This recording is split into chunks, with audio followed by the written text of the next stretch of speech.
Hello guys, and welcome back to another FPL video. Today we're going to prepare a wildcard draft in order to see how it's going to look if you decide to activate the chip at game week 8. For me, it's not the best week to activate the chip, but if you want to be a little bit different or want to chase some points or want to do at least whatever you feel like doing, I think this draft is going to help you. We're all going to clear our teams as usual and we're going to start preparing. Something happened.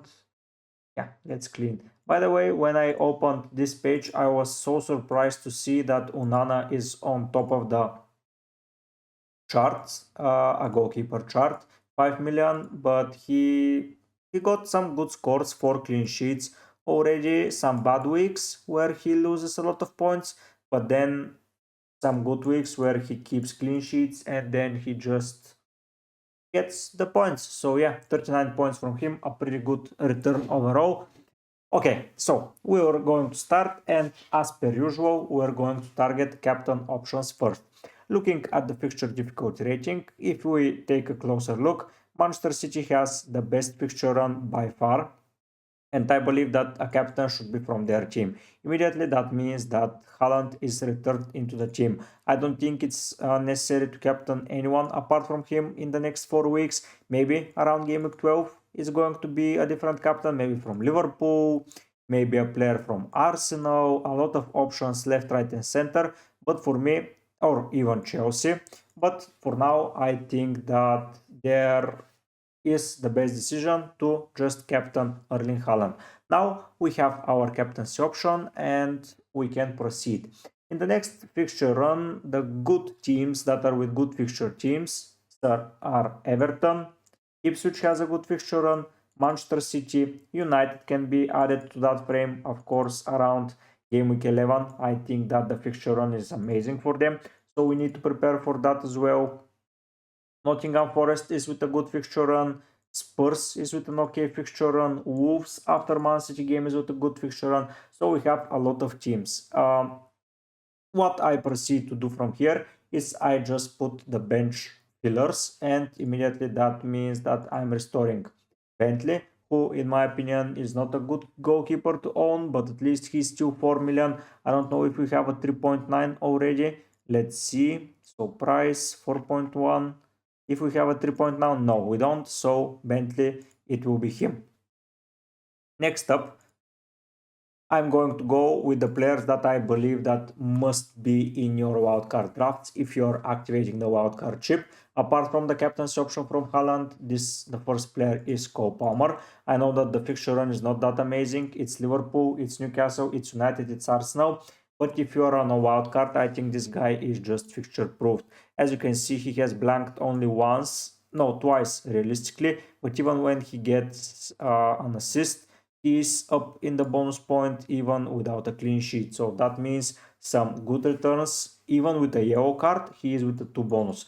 So that's a pretty strong take to see Cole Palmer. The issue with him is the yellow card numbers. I haven't noticed that he got 3 already. Maybe that will become an issue at some point, but let's see how it goes. But 3 yellow cards, he's 2 away from suspension, so he has 1 more in his back somewhere. I don't know where he is going to use it, but if something happens and he gets a 50 yellow card against Arsenal and then against Leicester he is back into the frame and he's out, and then again or against Southampton, that's going to be detrimental. 3 yellow cards, not the best number, but for me, you must get him and you must own him. And the other player that I think is a must own is Bryan Mbeumo. Bryan Mbeumo is on 2 yellow cards as well, so yellow cards for him might become a problem at that point.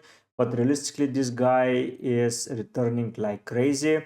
He has 2 blanks only, bonus point in every game that he has returned, so everything points to his good appeal, and I think he should be in your team.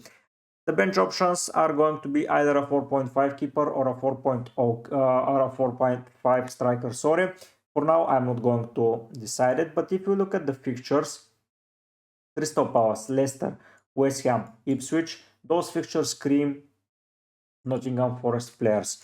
For me, Aina, a really solid defender. I'm returning him into my team. I kept him since the start of the season and he has been delivering. And up front, Chris Wood, of course, is going to make the list, as I believe this forward is really good, and I think that you can get some solid returns. I know that he is currently away on international duty and he is with New Zealand, and they're playing in Australia somewhere, and he might be a question mark for the Powers game. But honestly, Leicester, West Ham, those teams are conceding goals left, right, and center. Newcastle are not that solid. Ipswich after that is good. United, Villa. I think that Chris Wood is a really solid shout out.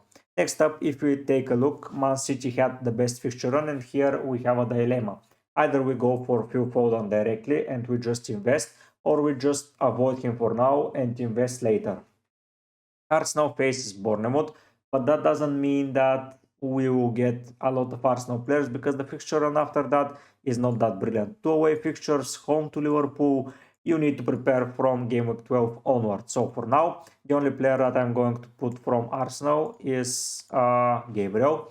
For me, on a wildcard currently, this is the way to go. One Arsenal defender, and then you prepare for game week 12 to stack up either a second defender or 2 attackers directly. But Gabriel or Saliba, whoever you feel like going for, is a must in my opinion. Now the team is taking shape. We have 2 forwards, 2 midfielders, and 2 defenders. We don't have a goalkeeper, but we're going to decide it in a bit. The best teams that have a good fixture run, I'm not too excited to go for a lot of players, but one player is making an exception, and that's Leif Davis. For me, this guy is very attacking. He can get some assists. He can get a clean sheet. I know that those points are not too exciting, but for now, you can manage without them. And the other player that I believe is going to be a pretty interesting point to own is Ait Nouri. They conceded 3 goals and he finished with 9 points. Here he conceded 2 and again finished with 2 points. So 2 goals in a row, 2 assists. Pretty good numbers. I know that he is facing Man City, but he is a really solid bench option at 4.4. After that, Brighton, Palace, Southampton, Bournemouth. It feels like a good fixture run for him, and it gets even better if we go from game week 12 onwards. Bournemouth, Everton, West Ham, Ipswich, Leicester, Manchester United, a lot of teams that are not good at scoring goals and that are not good at defending. So Ait Nouri is going to become a really solid option. And here we have a dilemma. Go for a Liverpool asset, who, by the way, Liverpool faces Chelsea and Arsenal. I would avoid it currently if I'm on a wild card, and I would just return Rico Willis. For me, Rico Willis is that solid of a player that you just need to put him into the squad. Now, the issue here is that I now want to own some Wolves players, and that goalkeeper is going to be in the way. So that means that I just going to pick someone from a team that I'm just not selecting players from. Like, for example, who am I not selecting players from? That's an interesting take. Maybe Bournemouth. Okay, let's add a Bournemouth keeper. I'm not adding 3 Bournemouth players. They first of all have an awful fixture run. Secondly, I only like one of the players. So let's pick a goalkeeper that's never playing, but at least he's 4.0. Now we selected the defense, it picked itself, and now we have some money for the midfield. For me, Aston Villa are with a really bad fixture run, but if we can manage to squeeze in some players from there, it's going to be interesting, because this is a top 4 side. But let's take a look at something else. Southampton with an okay fixture run. So a cheap player from Southampton, I know that they are not performing up to par. It's Dibbling, 4.6. Not the most amazing returns, but it's Arsenal. So I was not expecting a lot, but here we have a midfielder. Now, I want players from several teams. First of all, I want player from Spurs, West Ham, Palace, Ipswich, Fulham, Bournemouth. They're scoring goals for fun, so I want someone there.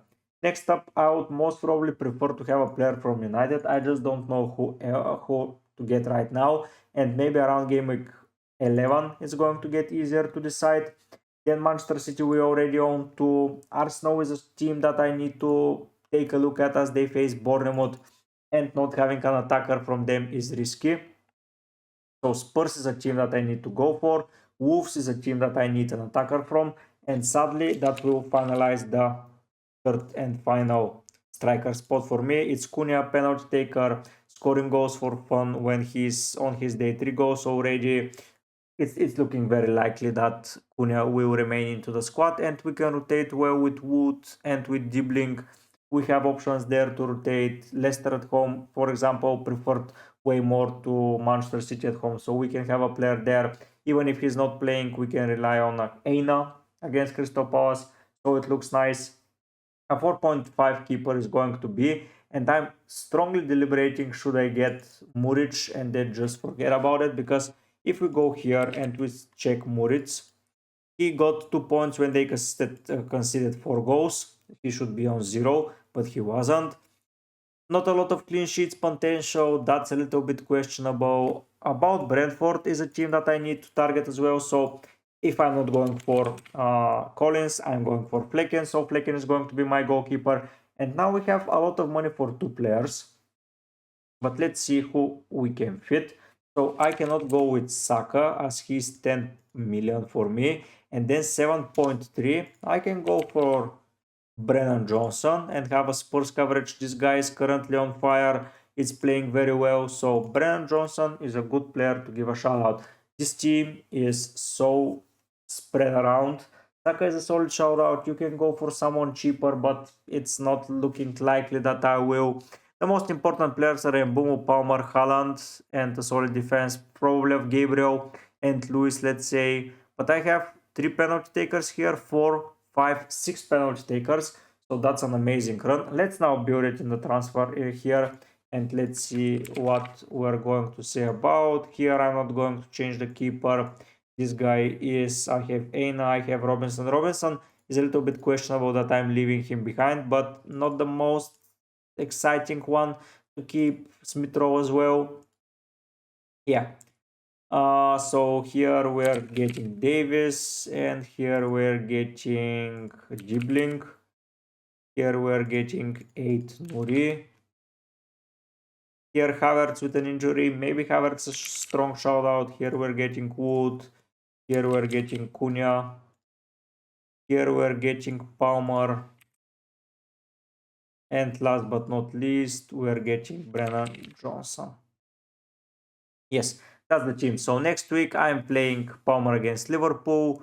I think the team is going to look exactly like that. Dibling, I'm risking it. So Cunha first bench, yeah, like that. So this is a good team. Then going into the next week, Gabriel is playing. He's not going anywhere. It's either, most probably it's Aina in front of Davis. Cunha for now is going to be benched, but Southampton player is last on the bench. Liverpool, a second game for my premium player to face against Liverpool. Not looking likely that I will continue doing so. So maybe Foden is a good shout out to go for directly. So realistically here I just select Foden, but this is too much investing in Man City, who are currently not playing too well. So I might not do that, if I have to be honest. So here we put it like that. Brentford, we have a solid option, but here we're going to get Saka. Yeah. Next up we have in game week 10, another good and solid defense. Here Leicester instead of West Ham. Here we have Everton for Dibling, but yeah, I'm not benching any of those. Maybe Johnson, but no. It's either going to be Dibling, Cunha or Wood, and I feel like this is okay. Then game week 11, we have Gabriel, we have Davis on the bench, but 8 Nuri is coming on. Yes, the team is good like that. Game week 12, now it becomes a little bit questionable what I'm going to do. Defense is solid. Midfield is okay, but we already have 4 transfers saved. So yeah, I think that this wildcard is solid as a team. 6 penalty takers, a lot of nailed players. Yeah, Brennan Johnson minutes are not certain, but he's playing so well currently that I see that he just becomes a regular starter. This bonus points is a little bit worrying, but if he keeps scoring goals, I think it's going to be alright. Several Wolves players, I know they're not performing up to par, but still I would like to have them. Bowen is an interesting option, but he's 7.4 and I think that's just outside of my budget. Maybe if I downgrade someone from the defense, I can afford him. Maybe who? I don't know who I can, but Bowen after United, especially from game week 14 onwards, I believe that Bowen is going to be detrimental. Maybe even against Newcastle and only against Arsenal, but against Arsenal on the counter he can score as well. So yeah, Bowen is one for the future, but now I think this team looks good for my budget and for the liking. I told you guys that this is not the best week where you should be activating the wildcard, but if you're looking for an interesting wildcard and something a little bit more different, I think that is the way to go. Thank you for watching. If you enjoy my content and want to see more, don't forget to subscribe to the channel. It's completely for free. I'm trying to reach 1500 subscribers as soon as possible. So if you can make it possible, please do. Thank you for the support. Thank you for everything. And I hope to see you soon with more FPL content. But for now, guys, I'll be heading out. Bye.